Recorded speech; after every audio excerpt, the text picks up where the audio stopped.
오늘은 마태복음 579절 말씀입니다. 둘째도 그와 같은데, 두 번째 그와 같다. 이 그와 같다는 것은 뭐냐면, 첫 번째 같다는 첫 번째 그와 같다. 그가 첫 번째입니다. 둘째가 뭐 같아요? 첫 번째 같다. 첫 번째 뭡니까? 온 마음으로, 온 생명, 영혼으로, 온 뜻으로 뭐예요? 우리가 사랑할 것이다예요. 자, 이렇게 하나님에 대한 아가페입니다. 에로스나 필로스가 아닙니다. 착각하면 안 됩니다. 예를 로미오가 쫄리시 죽죠. 로미오가 죽은 줄 알고 쫄리시 자살합니까? 그것도 보고 또 자살하고 두 개 다 죽잖아요. 나중에 에로스예요. 에로스는 그래서 말하는 게 아닙니다.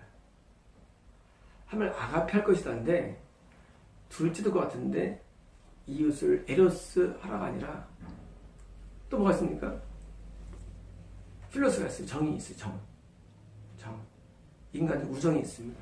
우정. 그래서 이 친구들끼리 어떤 우정이 있죠.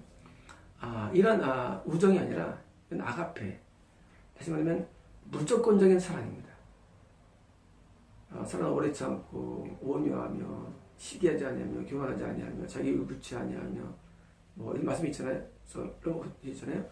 이 그래서 13장 말씀에 이런 사랑의 어떤 그걸 말하는 것이지 이게 인간적인 어떤 그런 단순한 어떤 에로스나 필로스가 아니면 알아야 되고 이 인간적인 어떤 유대관계나 이런 에로스는 명령사항이 아니에요. 그걸 구분해야 됩니다. 명령사항이 아니에요. 그거는 자연 발생적이에요. 우리 이런 경우 있죠. 내 주변의 친구들하고 내가 되게 사랑해. 친구들을 이렇게 그들을 사랑해. 그게 아니라 사랑할 수 없는 또는 내가 관계가 안 될 수밖에 없는 상태가 있는데 뭐예요? 무조건적인 사랑을 말합니다. 사랑할 수 없는 걸 사랑하는 거. 할머니를 사랑할 수 없죠. 근데 사랑하는 겁니다. 마찬가지로 오늘도 이웃이 사랑이 안 되는 경우. 둘째도 같은데 첫 번째 같은데 아가페라는 것이다. 아가페. 다시 말하면 계명은 모든 계명들은 다 뿌리가 뭐냐? 아가페에서 온답니다. 아가페에서. 그 아가페라는 사랑은 쉽게 말하면 영적인 사랑입니다. 영적인 사랑. 이 영적인 사랑을 하나님과 인간에게 하는 것이지 우리가 알고 있는 이런 유교에서 있는 또는 뭐 영화에서 휴머니티가 아닙니다. 이거는요. 완전한 사랑이에요. 같은데 내 이웃은 누구냐면 내 옆에 있는 사람을 말합니다. 내 옆에 있는 사람들, 이웃.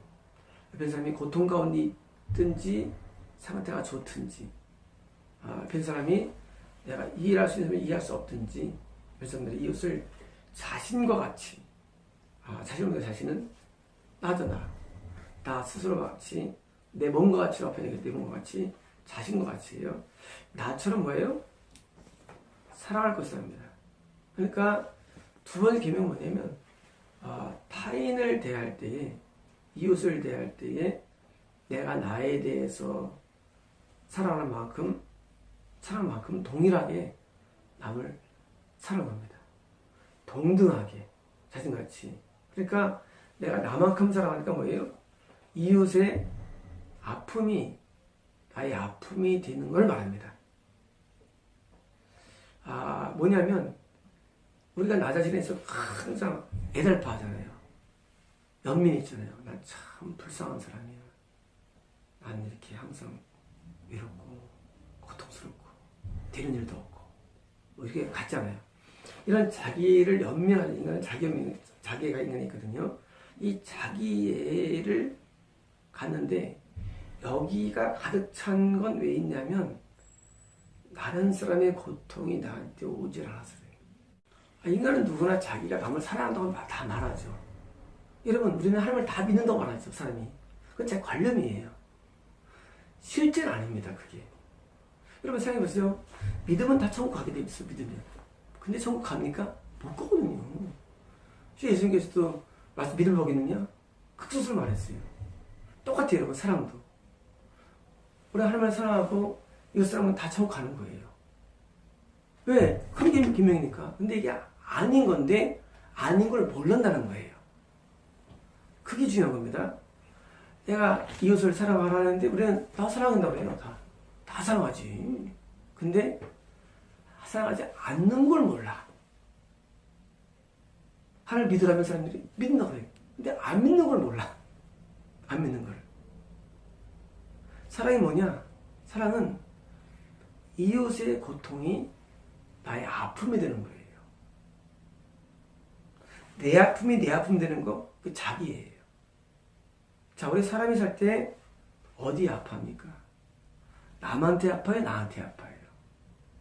나한테 아파요. 사랑입니까? 아니라는 거예요, 여러분. 아니래지요. 사랑한다고 말해요. 언제 사랑하냐? 너는 나를 사랑한 다음에 남을 사랑해요. 그죠? 사랑 아닙니다. 자신과 가치라는 말이 키워드인데, 자신과 같다. 이러면 나 자신을 사랑하기 때문에 자기 때문에 아파하고, 자기 때문에 또 기뻐합니다. 여러분, 남의 기쁨이 내 기쁨입니까? 아니잖아요. 배 아프잖아요, 남의 기쁨이. 남의 행복이 나의 기쁨입니까? 아니잖아요. 우리가 이웃을 사랑하지 않는 나를 먼저 깨닫는 겁니다. 내가 기쁘면 내가 좋죠. 근데 남의 기쁨이 내 기쁨이 되는 거예요. 다시 말하면요, 자신과 같다는 뭐예요? 함께 정서가 움직이는 거예요. 정서가, 우리 정서가요. 근데 안 되는 걸 모른다, 우리는. 근데 그게 왜 안 되는 얘기예요, 여러분, 그게. 이런 말씀이 돼 있죠. 내가 굶주렸을 때 네가 날 먹이고, 내가 허봤을 때 네가 나를 입히고, 내가 갔었을 때 네가 날 찾아와 주었고, 있잖아요. 그러니까 총각 의인들이 아니 그런 거 없는데요. 그러니까 예수님께서 가장 작은 자에게 한 게 나은 게 했다 그랬잖아요. 뭐냐면 고통 가운데 있는 사람의 고통이 나에게 안 된다. 그러면 그 사람은 아직 사랑을 모르는 겁니다. 사랑은 단순하게 무슨 너 없이는 못 살아. 이건 에르스가 아닙니다. 말하는 게. 그럼 무슨 에르스 말씀에 여기 자신 사랑하고 이거 다 지킨 겁니까? 아니거든요. 여러분 전우애가 많아가지고 많은 사람이 이게 지킨 겁니까? 아니거든요, 여러분. 사랑은 뭐냐면 그런 게 아니라 아가페인데 이 아가페는 내가 다른 사람에서가 나처럼 사랑하는데 그 희노애락이 나한테 전달되는 것이기 바랍니다. 그래서 하나님의 사람들은 나 자신의 운명 때문에 막 고통스러워하고 실패하는 게 아니라 다윗이 자기 이제 부하가 물 들어가죠. 가가지고 죽고 생각하고 물 떠와요. 물을 버립니다. 안 먹어요. 왜? 자기가 그 부하를 시켜서 떠온 게 너무 미안해. 죄책감이 들어. 이게 사랑이에요. 그거 시켰는데 당연히 왕이니까 시킬 수 있지 부하한테. 근데 아니에요. 다윗은 시킨 부하가 죽을 구석 갔다 온 게 너무 아프니까 물을 안 먹습니다. 이게 사랑이에요. 남의 고통과 남이 나한테 전달되는 겁니다. 근데 이게 우리가 왜 안 되느냐? 그 이유가 오늘 여기 키워드가 있어요. 둘째도 그거 같은데. 그거 같다. 뭐예요? 네가 둘째를 하고 싶으냐? 당연히 첫째처럼 천째가 되면 된다는 얘기예요. 문제가 뭐예요? 하나님에 대한 사랑이 안 되기 때문에 인간 사랑이 안 된다는 거예요, 여러분. 성경에서는. 인간의 최고의 사랑은 그때 시몬한테밖에 안 나와요. 밖에 안 나와요. 근데 하나님께서는 하나님을 사랑할 때만이 우리는 그 사랑으로 남을 사랑할 수가 있습니다. 여러분, 하나님 사랑은 뭐예요? 안 보이는 사랑이고 무조건적인 사랑이에요. 그렇죠? 하나님은 조건이 어디 있어요? 그런 사랑이 오가는 사람만이 뭐예요? 다른 사람을 사랑할 수가 있습니다.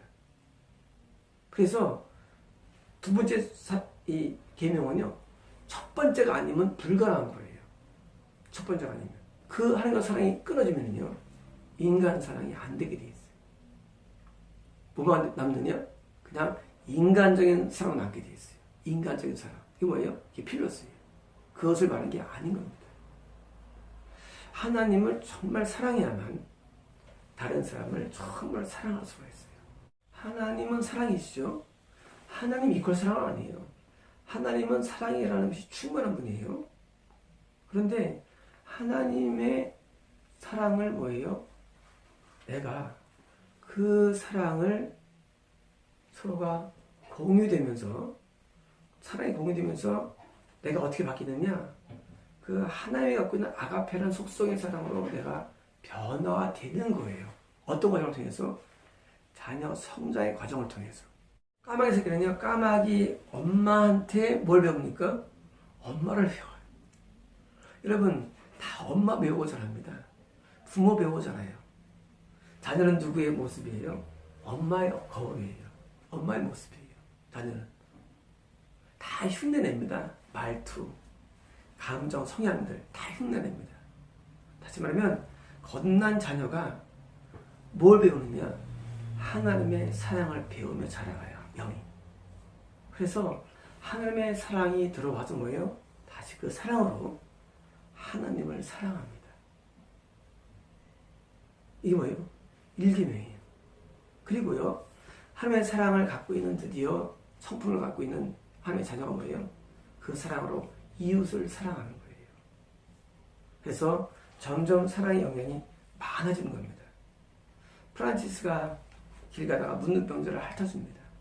수록도의 손영환 목사가 문둥병자들과 함께 합니다. 어떻게 가능할까요? 하나님의 사랑이 그에게 배워가면서 드디어 사랑을 다리도 사랑의 사람이 된 거예요. 다시 말하면 사랑의 사람이 된 것이야말로 구원의 가장 정확한 증거가 됩니다. 사랑의 사람. 그러니까 고린도서 13장에 있는 말씀, 이 말씀, 사랑이라는 것이 아가페가 그에게 얼마큼 내재되었느냐, 그 내재된 만큼 뭐예요? 하나님을 사랑하고 사랑하는데, 그 사랑이 어떤 사랑입니까? 이거는 필로스, 인간적인 사랑이나 에로스, 이런 사랑이 아니라 아가페라는 하나님만이 갖고 있는 독특한 성향이 그에게 주어진다는 거예요. 그래서 이 사랑으로 드디어 이웃을 내 몸처럼 사랑하기 때문에 예수님께서 십자가에서 죽을 수 있던 이유는 뭐냐? 그게 바로 하나님 사랑이라는 거예요. 어떻게 죽어 남을 위해서? 저 죄인들을 위해서. 근데 하나님의 속성이 이렇다는 거예요. 나를 위해 자기가 죽을 수 있는 사랑. 친구를 위해서 목숨을 버리는 사랑. 그 사랑을 신이 실천을 한 거예요. 그리고 이 정말로 예수를 믿는 사람은 동시에 뭐예요? 그런 사랑을 배우기 때문에 드디어 그 사람도 이웃의 고통 앞에 함께 울고 또 기쁨 앞에 웃고 그리고 더불어 살면서 그리고 사랑을 주고받는 사람으로 변화되는 것입니다. 베너 영화에서 보면 몇 살 나는 친구 열받아 있다가 분노가 어디 있다가 나중에 십자가 나타날 때 베너가 아주 평화의 사람 되고 용서의 사람이 됩니다. 이게 사랑이죠. 사랑으로 바뀌게 돼 있어요. 뭐예요? 이게 순간적인 것은 사실 극적인 묘사지만 사실은요, 우리가 천천히 변화가 되게 돼 있습니다. 사랑의 사람으로. 그래서 미움의 사람이 사랑의 사람이 되고, 그리고 못된 사람이 선하게 되고, 죄인이 의인이 되고, 이런 변화가 뭐예요? 이게 바로 회개라는 겁니다. 회개. 회개는 변화가 되는 거예요. 그럼 뭐예요? 드디어 사랑할 수 없는 사람들을 용서하고 사랑하고 이해합니다. 어떤 사랑으로? 하나님의 사랑으로. 그게 뭐예요? 아가페. 다시 말하면 하나님의 사랑이 이퀄 아가페고요. 인간적인 사랑 이퀄 필로스예요. 그리고 이성적인 사랑 이퀄 에로스예요. 그런데 하나님의 사랑이 라는 아가페로서 드디어 이웃을 사랑하니까 일반 인간적인 사랑을 갖고 있는 사람하고는 비교가 다른 것입니다. 인간적인 사랑이 할 수 없는 사랑을 하는 거예요. 여러분이 누구를, 다른 이웃을 내 몸처럼 사랑하지 못하면요, 어떻게 됩니까? 다시 하나님의 사랑으로 다시 종적인 관계를 회복을 먼저 해야 됩니다. 그리고 하나님을 말미암아 사랑을 배워 나가야 됩니다. 이것은요, 한 번에 되는 게 아니에요. 나에게 사랑이 없지? 하고 괴로워하지 마세요. 난 안 되나 봐. 카페가 안 돼. 미워 죽겠어. 괴로워하지 마세요. 괴로워하지 마시고, 내가 어디서부터 잘못됐나, 이거 뿌리는 인간관계 있는 게 아닙니다, 여러분. 뿌리는요, 하나님과의 관계에 있을 수 있는 거예요, 관계가요. 그 관계를 다시 만들어서 원 뿌리에서 관계를 회복하면은요, 그 사랑이 내게 부어집니다. 사랑이. 그 부어진 게 뭐예요? 그게 성령입니다. 하나님의 사랑이 부어져요. 성령으로 부어집니다. 성령으로. 그거 성령으로 부어져야만 우리는요, 진짜 남을 내 몸처럼 사랑할 수가 있는 겁니다. 그래서 하나님과의 관계를 회복하는 게 수평 관계를 회복하는 열쇠가 됩니다.